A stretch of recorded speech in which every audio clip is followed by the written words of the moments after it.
ভাবুন তো, আপনি নিজের ঘরের একটি সাধারণ দরজা খুললেন আর হঠাৎ করেই পৌঁছে গেলেন এমন এক পৃথিবীতে যার কোনো শেষ নেই। চারদিকে শুধু ফ্যাকাশে হলুদ দেয়াল, স্যাঁতস্যাঁতে কার্পেট, আর আপনার পেছনে তাড়া করছে এক ভয়ঙ্কর অমানবিক দানব। আজ আমরা প্রবেশ করতে চলেছি দ্য ব্যাকরুমসের সেই হাড়হীন করা দুনিয়ায়, যেখান থেকে ফিরে আসা প্রায় অসম্ভব। ভিডিওটি শেষ পর্যন্ত দেখুন, কারণ শেষের চমক আপনার রাতের ঘুম কেড়ে নেবে। কুকুরের গর্তের মতো ছোট একটি সুড়ঙ্গ দিয়ে কোনো মতে হামাগুড়ি দিয়ে বেরিয়ে আসলো মেরি, কিন্তু হাঁপ ছাড়ার আগেই সেই ভয়ঙ্কর বিকৃত চেহারার জীবটি তার উপরে ঝাঁপিয়ে পড়ার চেষ্টা করলো। মেরির কপাল ভালো ছিল যে জীবটা একটুর জন্য তাকে ধরতে পারেনি। সে কোনো মতে তার থাবা থেকে এড়িয়ে নিল, কিন্তু সে যখন উঠে দাঁড়ালো এবং চারপাশটা দেখলো, তার রুহু কেঁপে উঠল। এটা কোনো সাধারণ জায়গা নয়, যেন এক জীবন্ত দুঃস্বপ্ন। চারদিকে অর্ধেক তৈরি করা বিশাল উঁচু নিচু দেয়াল। মেরি বুঝতে পারলো সে এক আলমারির এক কিনারায় দাঁড়িয়ে আছে। তার পায়ের ঠিক নিচেই হাজার হাজার ফুট গভীর খাদ, পা ফসকালেই নিশ্চিত মৃত্যু। এদিকে তার পিছন থেকে সেই পাগলা দানবটা পাগলের মতো দরজা ভাঙার চেষ্টা করছে। দরজাটা আর কয়েক সেকেন্ডের বেশি টিকবে না। বাঁচার একমাত্র রাস্তা সামনে হাওয়ায় ঝুলন্ত থাকা নরবরে সিঁড়ি। চরম আতঙ্কের মধ্যে মেরি সাবধানে এক এক করে সিঁড়িতে পা রাখতে শুরু করলো।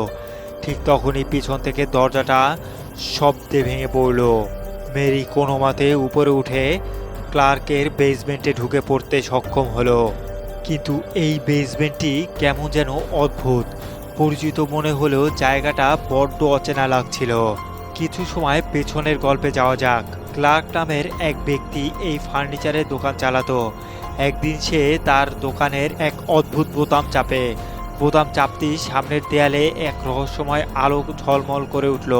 প্রথমে সে ভেবেছিল তার চোখের ভুল, কিন্তু কৌতূহলবশত সে দেয়ালটার কাছে যায়। এরপর যা হলো তা কল্পনার বাইরে। সে দেখল দেয়ালের ওপাশে এমন একটি ঘর রয়েছে যা তার দোকানে কোনোদিনই ছিল না। ঘরের মাঝখানে অদ্ভুতভাবে কিছু ফার্নিচার ছড়ানো ছিটানো রয়েছে, যেন কেউ কোনো কারণ ছাড়াই সেগুলো ফেলে রেখেছে। কিন্তু ভয়ঙ্কর ব্যাপার হলো, দেয়ালটা কখনো নিরেট দেখাচ্ছে, আবার কখনো স্বচ্ছ। ক্লার্ক সাহস করে দেয়ালে হাত রাখতেই তার হাত কোনো বাধা ছাড়াই দেয়ালের এপার থেকে ওপারে চলে গেল, যেন সেখানে কোনো দেয়ালই নেই। ভয়ে সে তৎক্ষণাৎ আসল দুনিয়াতে ফিরে আসে, কিন্তু মানুষের কৌতূহল যে বড্ড ভয়ঙ্কর। সে আবারও সেখানে যায় এবং প্রমাণ হিসাবে সে একটা টুল নিয়ে আসে। এটাই সেই জায়গা যাকে সবাই লেভেল 0 বা ব্যাকরুমস নামে চিনতে শুরু করে। এমন এক অন্তহীন গোলকধাঁধা যেখানে মুক্তি আর বাস্তবের কোনো অস্তিত্বই নেই।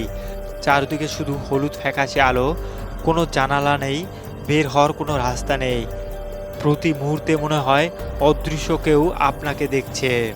বন্ধুরা, গল্প যত এগোবে রহস্য ততই ঘনীভূত হবে। আপনারা দেখছেন মুভি এক্সপ্লেন বাংলা।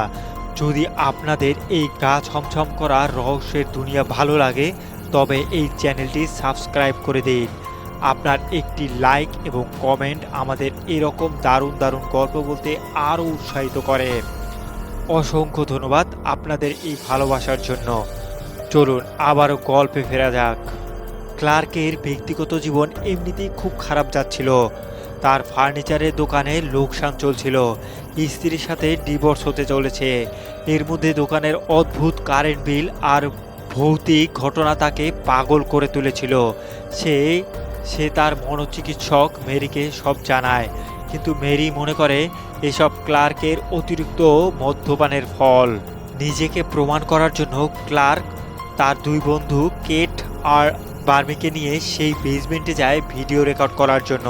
তারা দড়ি বেঁধে সেই রহস্যময় দুনিয়ায় প্রবেশ করে, কিন্তু সেখানে একটা গভীর গর্তে পৌঁছাতেই ঘটে যায় বিপত্তি। গর্তের নিচ থেকেই কোনো এক অদৃশ্য অশুভ শক্তি বার্বিকে প্রবল জোরে টানতে শুরু করে। ক্লার্ক আর কেট প্রাণপণে চেষ্টা করতে থাকলেও তাকে বাঁচাতে পারে না। চোখের সামনে বার্বিকে অন্ধকার অতলে তলিয়ে যেতে দেখে তারা। ব্যালেন্স হারিয়ে ক্লার্ক এবং কেটো পড়ে যায় সেই ভ্যাকুমসের ভিতরে। এরপর ক্লার্ক একা সেই অন্তহীন টাইলস বাঁধানো সেফটিহীন পুল লেভেলের উপরে দৌড়াতে থাকে। চারদিকে শুধুমাত্র তার নিজের পায়ের আওয়াজই প্রতিধ্বনিত হচ্ছে। হঠাৎ একটা ভয়ঙ্কর জিপ তার উপরে হামলা করে। কিছুদিন পর মেরি ক্লার্কের একটা ভয়েস মেসেজ পায়। সেখানে ক্লার্ক জানায় সে আর কোনোদিন ফিরবে না। মেরি আর স্থির থাকতে না পেরে সে ক্লার্কের দোকানে যায় এবং রহস্যময় দেয়াল পার হয়ে ভ্যাকুমসে প্রবেশ করে। সেখানে সে ক্লার্ককে খুঁজে পায়, কিন্তু ক্লার্ক আর স্বাভাবিক নেই। তার মস্তিষ্ক পুরোপুরি এই জগৎ দখল করে নিয়েছে। ক্লার্ক মেরিকে বন্দি করে জানায় যে এই দুনিয়ার দানবগুলো আসলে বাস্তব পৃথিবীর বিকৃত রূপ। এদের কোনো অনুভূতি নেই, এরা শুধু শিকার করতে জানে। কথা বলার মাঝখানেই হঠাৎ একটা জলদস্যুর মতো ভয়ঙ্কর এন্টিটি ঢুকে পড়ে এবং সেখানে কোনো কারণ ছাড়াই ক্লার্ককে টুকরো টুকরো করে ছিঁড়ে ফেলে। মেরি এই সুযোগে সেখান থেকে প্রাণপণে পালাতে শুরু করে। সে একটা কুকুরের গর্ত দিয়ে গেলে একটা দোকানের পিছনে পৌঁছায়। সে ভাবে যে হয়তো আসল পৃথিবীতে ফিরে এসেছে, কিন্তু দরজার বাইরে কোনো আকাশ বা রাস্তা নেই, শুধু একটা নিরেট দেয়াল। সে বুঝতে পারে ভ্যাকুমস তার দোকানে একটা নকল কপি তৈরি করেছে এবং সে সেখানে বন্দি। পিছনে সেই দানবটা এখনও তাকে তাড়া করছে।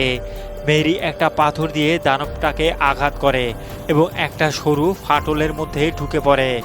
জ্ঞান হারানোর ঠিক আগে সে দেখতে পায় কয়েকজন মানুষ বায়োলজিক্যাল প্রোটেকশন স্যুট পরে তার দিকে এগিয়ে আসছে। যখন মেরির জ্ঞান ফেরে, সে নিজেকে একটি অত্যাধুনিক ল্যাবে আবিষ্কার করে। বিজ্ঞানীরা তাকে জানায় যে অনেক বছর ধরে তারা এই ভ্যাকুমস নিয়ে গবেষণা করছে, কিন্তু আজও এর পুরো রহস্য কেউ ভেদ করতে পারেনি। ভ্যাকুমস প্রতিনিয়ত মানুষের স্মৃতি থেকে নতুন নতুন জায়গা তৈরি করে চলেছে।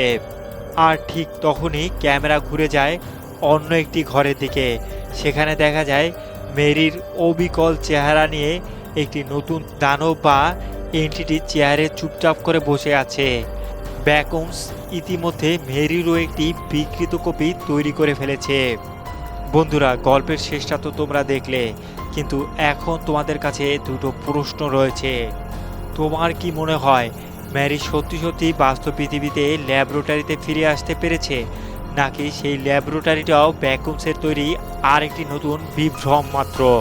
আর যে মেরির চেহারার মতো নতুন দানবটা তৈরি হলো, সে কি ভবিষ্যতে ভয়ঙ্কর রূপ নিতে পারে বলে মনে হয়? কমেন্ট করে অবশ্যই জানিয়ে দাও।